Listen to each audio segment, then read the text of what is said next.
जादुई एसी और table fan का पेड़। साक्षी, कुछ करो साक्षी। अब ये जलन बर्दाश्त नहीं हो रही है साक्षी। हे भगवान, मैं क्या करूं? मुझे कुछ समझ नहीं आ रहा है। इनका ये दर्द मुझसे देखा नहीं जा रहा। आप लोग भैया का ख्याल रखो, मैं भी आती हूँ। सोनल अपनी उड़ी हुई चुनरी के कोनी की गांठ खोलकर एक पुराना सा 10 रुपए का नोट निकालती है और जल्दी से जाकर 10 रुपए की बर्फ लाती है, जिसे वो कपड़े में बांधकर अपने भाई के जले हुए पैर के हिस्से पर रखती है। आ, बहुत जल रहा है, इसे हटा दो।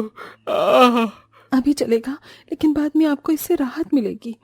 हे भगवान, तू एक माँ के सामने उसके बच्चे को इस तरह कैसे तड़पा सकता है?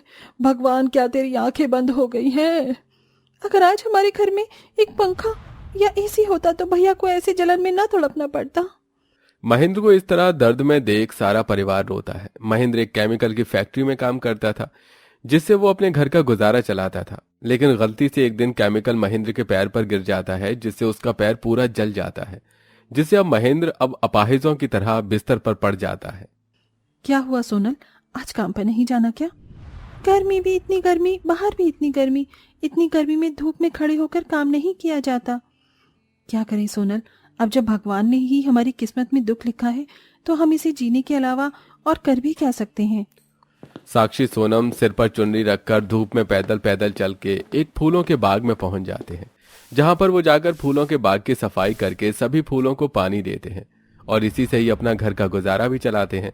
सुबह से शाम तक कड़ी धूप में काम करके दोनों नंद भाभी जैसे ही घर लौटती हैं तो देखती हैं कि आंगन में उनकी सास और माँ बेहोश पड़ी हैं।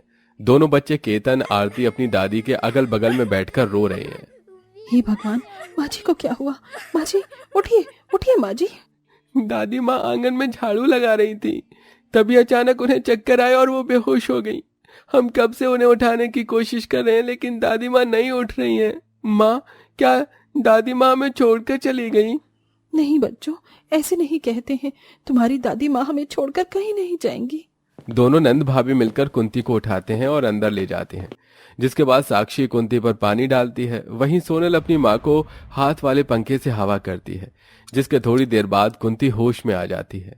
माँ, आप ठीक तो हो ना? आपको अचानक चक्कर कैसे आ गए थे?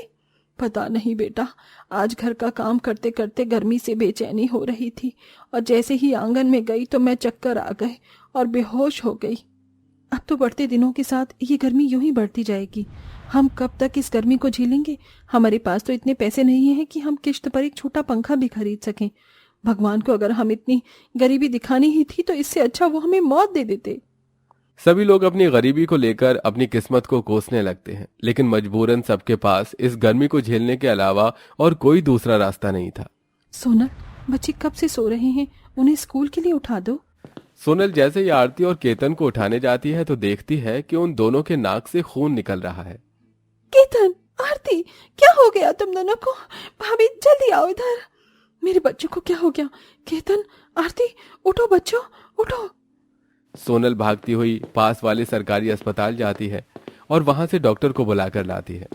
डॉक्टर केतन और आरती का चेकअप करता है, जिसके बाद डॉक्टर की बात सुन सभी परिवार वालों के पैरों तले जमीन खिसक जाती है। आपके दोनों बच्चों को गर्मी की वजह से हीट स्ट्रोक हुआ है। हीट स्ट्रोक की वजह से हाथ पैर ठीक से काम करना बंद कर देते हैं, नाक से खून निकलता है, धीरे धीरे शरीर भी अपनी सारी ताकत खो देता है। अगर आपने जल्द से जल्द अपने घर में एक पंखे या एसी का इंतजाम नहीं किया तो आप अपने बच्चों को खो भी सकती हैं।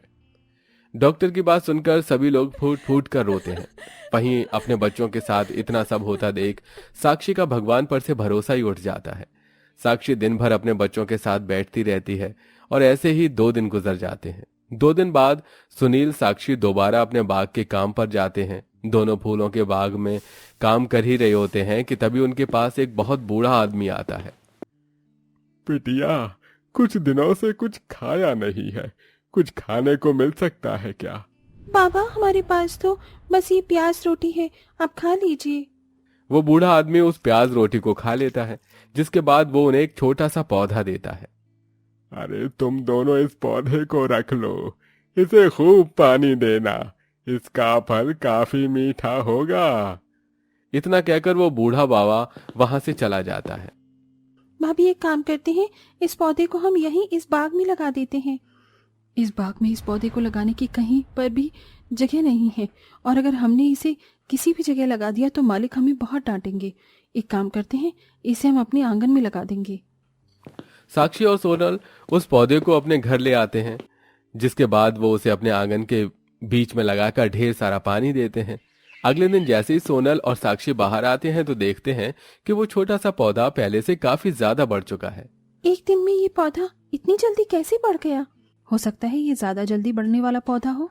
सोनल साक्षी उस छोटे से पौधे का काफी ध्यान रखते हैं और रोज उसे पानी देते हैं, जिसके चलते वो छोटा सा पौधा सिर्फ एक हफ्ते में ही एक बड़ा सा पेड़ बन जाता है। लेकिन इस पेड़ में अभी भी एक भी फल नहीं आया था। ये पेड़ लगाना तो बर्बाद हुआ। हमने इसे इतनी मेहनत से बड़ा किया, रोज पानी दिया, लेकिन इसने अभी तक हमें एक भी फल नहीं दिया है। फल नहीं दिया तो क्या हुआ, कम से कम ये हमें छांव तो दे रहा है। वैसे भी इस गर्मी में तो हमें बस इस पेड़ की छांव का ही सहारा है। साक्षी इतना बोल रही होती है कि तभी वहां उसकी पड़ोसन सुलोचना हाथ में मिठाई का डिब्बा लिए आती है। अरे जल्दी से मुंह मीठा करो, पता है मेरे घर में 2 एसी आए हैं, वो भी 5 स्टार वाले। तुम लोग चाहो तो मेरे घर में आकर एसी देख सकते हो। अब तुम लोगों की तो इतनी हैसियत है नहीं कि तुम लोग एसी ले सको, लेकिन कम से कम देख तो सकते हो। सुलोचना घमंड दिखाते हुए साक्षी का परिवार की बेइज्जती करती है और वहां से चली जाती है। हम लोग को कब तक आखिरकार ये जिल्लत, परेशानी और इतनी गरीबी देखनी होगी? साक्षी, तुम्हारी और तुम्हारे परिवार की परेशानी का खत्म होने का वक्त आ चुका है। ये आवाज कहाँ से आई? यहाँ तो कोई आसपास है भी नहीं। ये आवाज मुझ में से आ रही है, यानी पेड़ में से। देखते ही देखते उस पेड़ की 2 बड़ी बड़ी आंखें और मुंह निकल आता है, जिसे देख साक्षी सोनल काफी हैरान होते हैं। मुझे देखकर घबराओ मत, मैं एक जादुई पेड़ हूं। जिस बूढ़े बाबा ने तुम्हें पौधा दिया था, वो बूढ़ा बाबा भगवान का भेजा हुआ था। मैं जादुई पेड़ हूं, तो तुम लोग मुझसे जो चाहे मांग सकते हो। बताओ तुम्हें क्या चाहिए? ऐसा है तो क्या तुम हमें कुछ खाने के लिए दे सकते हो? नहीं, मैं सिर्फ तुम लोगों की गर्मी से जुड़ी मदद कर सकता हूँ। क्या तुम सच कह रहे हो? तुम हमें इस भयंकर गर्मी से छुटकारा दिलवा सकते हो? तो क्या तुम हमें एक ऐसी चीज दे सकते हो जिससे मेरे दोनों बच्चे और पति को इस गर्मी से छुटकारा मिले? साक्षी के इतना कहते ही उस पेड़ के अंदर से सुनहरी रोशनी निकलती है और पेड़ के ऊपर कई सारे टेबल फैन और एसी पेड़ पर उग आते हैं, जिसे देख वो लोग बहुत खुश होते हैं और पेड़ पर से एसी और कूलर उतार कर उसे अंदर ले जाते हैं। एसी पंखे की ठंडी ठंडी हवा की वजह से केतन आरती पहले से ज्यादा अच्छा महसूस करते हैं। मेरे बच्चों, अब तुम दोनों ठीक हो ना? हाँ अब हम ठीक है। लेकिन ये एसी और पंखा कहाँ से आया? किसने दिया है ये तुम लोगों को? भैया, बस इसे भगवान का चमत्कार ही समझ लीजिए। सोनल साक्षी पूरे परिवार को सारी बात बताती हैं, जिसे सुनकर वो सभी लोग बहुत खुश होते हैं। जिसके बाद सोनल साक्षी दोबारा से उस जादुई पेड़ के पास जाती हैं। जादुई पेड़, तुम्हारा बहुत बहुत शुक्रिया। आज अगर तुम ना होते तो मेरे पति और बच्चों को इस गर्मी से कभी छुटकारा नहीं मिलता। भाभी, मैं सोच रही थी जब हमारे पास ये टेबल फैन और एसी वाला जादुई पेड़ है तो क्यों ना अब हम इसे ही अपनी रोजी रोटी का सहारा बनाए। जादुई पेड़, क्या तुम हमें हमारी रोजी रोटी के लिए बहुत सारे टेबल फैन और एसी दे सकते हो, जिससे हम सब लोग इस गरीबी से छुटकारा पा सकें? हाँ, क्यों नहीं।